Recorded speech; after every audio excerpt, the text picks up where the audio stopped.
ang maaksyong aktibidad, tumatalakay sa mahabang kasaysayan ng rodeo sa Masbate. 1800s nagsimula ang cattle racing dito. Yung mga Kastila ay ayaw naman ng Asian food. They can easily relate.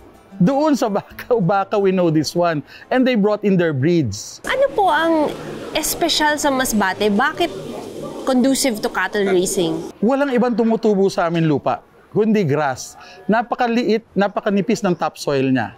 And yung aming terrain ay rolling hills, which is perfect for cattle racing. Not to mention ang location.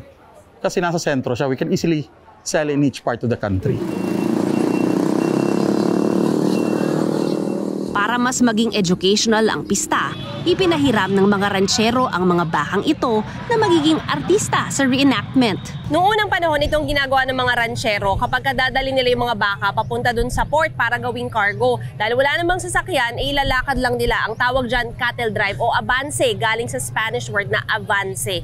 Pero may mga cowboy para masiguro na hindi liliko pa kaliwa o pa kanan yung mga baka. Lalo ngayon kasi maraming nanonood sa kalsada para walang madisgrasya. Ang mga rodeo player naman, nag-human barricade sa kalsada para sa seguridad ng mga tao.